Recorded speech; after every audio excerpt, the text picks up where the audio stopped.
विदुर घर पावना आज हरिया, विदुर घर पावना आज हरिया।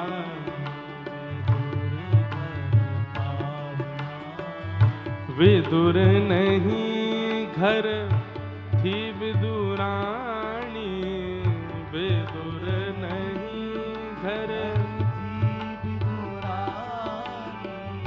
आवत देखे सारंग पानी, आवत देखे सारंग पानी। आज फूली नाही समावना, आज फूली ना हो, आज हरिया विदुर घर पावना आज हरिया।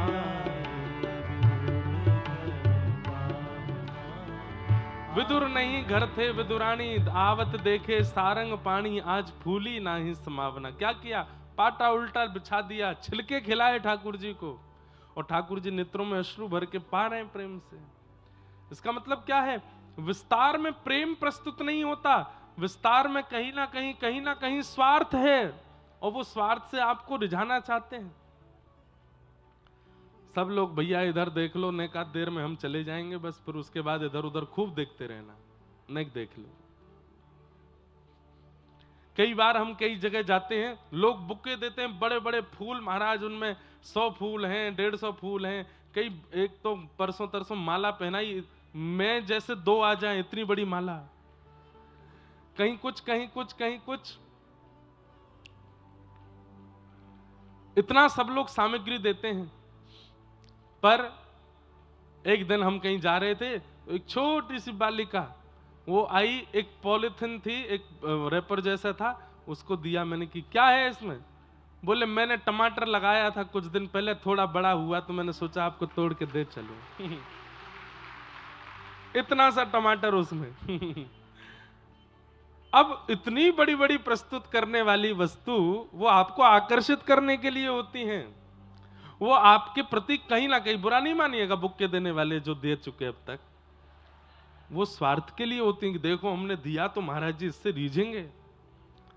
परंतु वो टमाटर देवे वाली लाली वो हमेशा याद रहेगी, छोटा सा टमाटर, बोले मैंने लगाया था अपने हाथ से। उसमें से हम सोच रहे थे सब ला रहे हैं, हम क्या लेके जाएं, तो अपने हाथ का लगे टमाटर निकल आया तो वो लेके आई। मैंने कहा वाह बहुत बढ़िया। तो प्रेम करने वाला विस्तृत नहीं, सूक्ष्मता प्रदान करता है।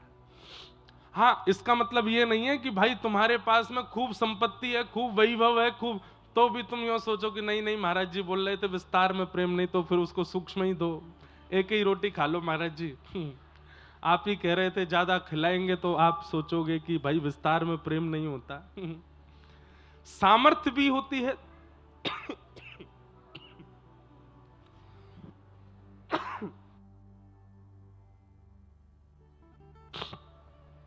कई बार सामर्थ्य से भी वस्तु प्रस्तुत की जाती है, पर प्रेम की सुगंध होनी चाहिए। तो ठाकुर जी मथुरा में आकर के विराजे, उग्रसेन को राजा बनाया। अब हम जल्दी जल्दी विषय पूरा करें। उद्धव जी महाराज को ब्रज भेजा, ब्रज से संदेशा लेकर के उद्धव जी आए। तत्पश्चात मथुरा पर जरासंध ने चढ़ाई कर दी, 17 बार ठाकुर जी ने उसको हराया। 18वीं बार जरासंध ब्राह्मणों की सेना लेकर के आया। कहीं ऐसा बोलते हैं, कहीं ऐसा बताते हैं कि जरासंध ब्राह्मणों को अनुष्ठान पर बैठा के आया था कि अब की बार मैं हारना नहीं चाहिए। ब्राह्मणों को अनुष्ठान में बैठा देख ठाकुर जी मन में विचार करने लगे कि भैया अब हम जरासंध से युद्ध नहीं करेंगे। क्यों?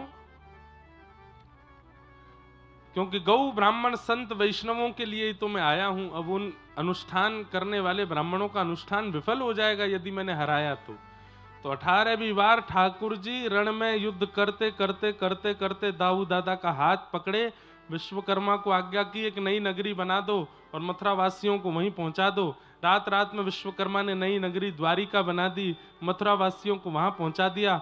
प्रातःकाल ठाकुर जी युद्ध करते करते अचानक से हाथ पकड़ करके रण से भाग गए। जरासंध बोला, ए भगोड़े कहां जाता है, ए रण छोड़ करके कहां जा रहा है, कहां जा रहा है? ठाकुर जी बोले, भैया तू जीत गो, मैं हार गो, मैं जा रहा हूं। और रण छोड़ करके ठाकुर जी भागे। पूरे विश्व में यही प्रचार हो गया। बोले ठाकुर जी क्या है? बोले रण छोड़ रहा है। बोलो रण छोड़ रहा है भगवान की। ठाकुर जी का नाम रणछोड़ पड़ गया। अब रणछोड़ एक प्रकार से तो अपमान है ठाकुर जी का, पर अपने ऊपर लगे हुए अपमानजनक शब्दों का ठाकुर जी तुरंत उत्तर नहीं देते, कुछ दिन बाद देते हैं। बंधुओं एक बात सदैव याद रखना, यदि वे वजह लोग आपके ऊपर कलंक लगा रहे हैं, उसी समय फड़फड़ाइए मत। थोड़ा धैर्य रखो, थोड़ी शांति रखो। अगर आप सत्य हो, अगर आप शुद्ध हो, सही समय की प्रतीक्षा करो। सही समय आने पर तनिक सा जवाब देना है बस, कि नहीं हमारे ऊपर जो आरोप प्रत्यारोप या जो आप लोगों ने आक्षेप लगाया वो ये है, वास्तविकता ये है। क्योंकि उसी समय यदि आप बोलने लगे तो ज्यादा लोग हावी हो जाएंगे आपके ऊपर। इसलिए कुछ समय शांति रखो, उसके बाद सही समय देख करके उत्तर दो। और ये क्वालिटी पता है हमने किसमें देखी? हमारे भारत के प्रधानमंत्री जी में एक क्वालिटी है। वो हम कोई उनका प्रचार नहीं कर रहा हूं, कर भी दें तो क्या बुराई है, भैया हमारे प्रधानमंत्री हैं। लेकिन उनका एक स्वभाव है कि चाहे दुनिया में कुछ हो जाए, वो उस समय उत्तर नहीं देते, प्रतीक्षा करते। सही समय आने पर उत्तर भी देते हैं, करके भी दिखा देते हैं। और वही एक अच्छे व्यक्ति का कर्तव्य होता है। एक श्रेष्ठ व्यक्ति ऐसे ही जीवन जीता है। ठाकुर जी ने कोई उत्तर नहीं दिया। रण छोड़ रण छोड़ रण छोड़ रण छोड़ रण छोड़ कहने लगे ठाकुर जी को सब लोग। ठाकुर जी बोलन दो, हाँ है हम रण छोड़। माखन चोर बोल दिया, चित्त चोर बोल दिया, चीड़ चोर बोल दिया, अब रण छोड़ भी बोल दो, कौन सी बड़ी बात है। हमारा उद्देश्य नाम कमाना नहीं है या आपके द्वारा सम्मान या अपमान करवाना नहीं। मेरा उद्देश्य है धर्म की स्थापना, वो मैं करके जाऊंगा। सब रण छोड़ बोलने लगे। अरे विवाद होने लगा, बातें बनने लगी कि बताओ राजाओं के डर के मारे समुद्र के बीच में रहता है भगोड़ा। ठाकुर जी बोले बोल लो, हाँ रहते हैं हम समुद्र के बीच में। अरे हम आज से समुद्र के बीच में रहते हैं, हम नारायण स्वरूप में रंगनाथ बन करके कब कौन से युग से समुद्र के बीच में रहते हैं। समुद्र ही मेरा निलय है, यही मेरा घर है। लेकिन लोगों के बोलने से ठाकुर जी के भाव पर कोई प्रभाव नहीं पड़ा। ठाकुर जी प्रसन्न चित्त थे। तो रेवत राजा की पौत्री के साथ में श्री बलराम जी का विवाह हुआ। हमारे यहां महाराज जी व्रज में ऐसी भाव कहते हैं, और एकाध पुराण में भी ऐसा वर्णन है कि द्वारिका नगरी जो ये सोने की है, ये सोने की मढ़वाई किसने है? बोले बलराम जी के विवाह में उनके ससुराल पक्ष ने पूरी नगरी को सोने का मढ़वा करके, मानो जैसे विवाह के उपहार के रूप में सोने की नगरी प्रदान की श्री बलराम जी को। इसलिए श्री द्वारिका सोने की नगरी है, ऐसा बोलते हैं। अब आई छोटे भैया की बारी। कौंडन्यपुर के राजा भीष्मक, उनके 5 पुत्र हैं, एक पुत्री है, पुत्री का नाम रुक्मणी है। नारद जी महाराज ने, जो भागवत की कथा है, इतनी सुंदर कथा है कि नारद जी ने ही पूरी योजना बनाई विवाह की। कैसे? कौंडन्यपुर जाकर के ऐसी ऐसी कथा सुनाते। एक दिन रुक्मणी जी को नारद जी ने देखा तो नारद जी समझ गए, बोले ये हैं ठाकुर जी की गृहिणी, इनसे ब्याह होना चाहिए हमारे श्याम सुंदर का। बोले क्या करें? तो रुक्मणी जी के यहां जाकर के भगवान के रस की ही कथा सुनाते थे। ठाकुर जी की चाल ऐसी है, ठाकुर जी के नेत्र ऐसे हैं, ठाकुर जी की वंशी ऐसी है, ठाकुर जी के हाथ ऐसे हैं, ठाकुर जी का मुकुट ऐसा है, और कोई बात नहीं, केवल ठाकुर जी के श्रृंगार का ही वर्णन करते। तो रुक्मणी जी सुन सुन करके स्थिति रुक्मणी जी की ये हो गई, अब तो स्वप्न में भी कृष्ण दिखते हैं, चलते फिरते भी कृष्ण दिखते हैं, सरोवर में भी कृष्ण दिखते हैं, मोर में भी कृष्ण दिखते हैं। फिर अपने आप को समझाती हैं रुक्मणी जी, अरे तुम बार बार इनका चिंतन क्यों कर रही हो? पर नारद जी ने इतनी कथा सुना दी ठाकुर जी के रस की कि अब रुक्मणी जी के चित्त में और कुछ आता ही नहीं है। रुक्मणी जी ने मन से ठाकुर जी को पति मान लिया, पत्र लिख करके एक ब्राह्मण के द्वारा द्वारिका पहुंचवाया। द्वारिका में जैसे ही पत्र पहुंचा, ब्राह्मण ने जाकर के ठाकुर जी को दिखाया। श्रुत्वा गुणान भुवन सुंदर शृण्वतां ते निर्विश्य कर्ण विवरै हरतोंगतापम। हमारे एक आचार्य चरण कह रहे थे कि भगवान ने पूरा पत्र नहीं पढ़ा, केवल पहला श्लोक पढ़ा, और पहला श्लोक पढ़ते ही ठाकुर जी बोले, भैया ब्याह तो यही ते करूंगा मैं। क्यों? रुक्मणी जी ने पहले श्लोक में ऐसा क्या लिखा जिससे ठाकुर जी रीझ गए? तो कहते हैं, रुक्मणी जी कह रही है, श्रुत्वा गुणान भुवन सुंदर शृण्वतां ते, कि हे नाथ, मैंने आपको देखा नहीं है, केवल आपको सुना है, और जब से सुना है तब से आपको अपने पति रूप में मान लिया है। तो ठाकुर जी बोले, भैया एक बात प्रमाणित हो गई। बोले क्या? ये जो भी कन्या है ये हमारी कथा सुनने में इनकी बड़ी रुचि है, और कथा सुनने में यदि रुचि है तो इसका मतलब है ये सर्वगुण संपन्न है।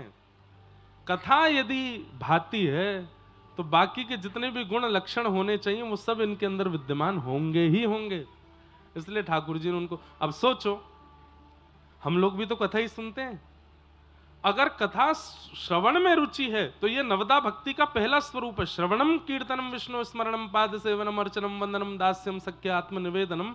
श्रवण भक्ति यदि चित्त में विराजमान है, इसका मतलब ठाकुर जी को प्रसन्न करने वाला विशेष गुण आपके पास है।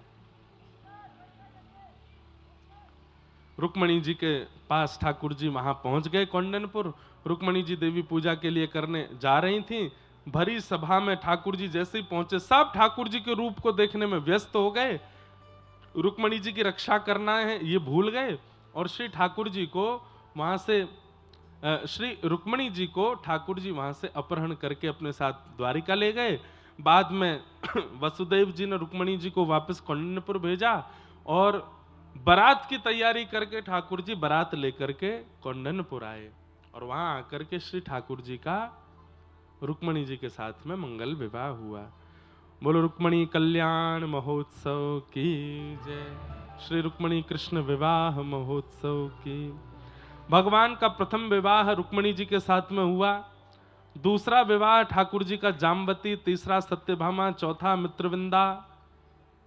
इस प्रकार ठाकुर जी के अष्ट प्रमुख विवाह हुए।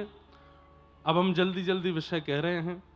भौमासुर नाम का एक राक्षस था, उसने 16,100 राजकुमारियों को बंदी बना रखा था। भगवान ने वहां जाकर के उनको मुक्त करा करके उनसे भी विवाह किया। 16,108 ठाकुर जी के विवाह हुए। तत्पश्चात भगवान की मधुर लीला चल रही हैं। नारद जी भगवान की दिनचर्या का दर्शन करने आए, ग्रहचर्या का अनुभव किया।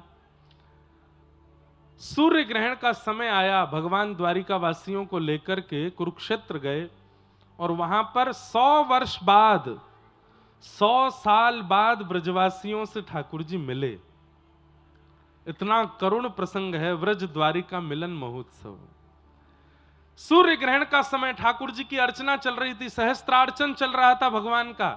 बड़े बड़े वेदज्ञ ठाकुर जी के चरणों में पुष्प, कमल पुष्प, तुलसी अर्चन कर रहे थे। और उसी समय किसी ने धीमे से कान में जाकर के कह दी, लाला ब्रजवासी आए हुए हैं यहां पर।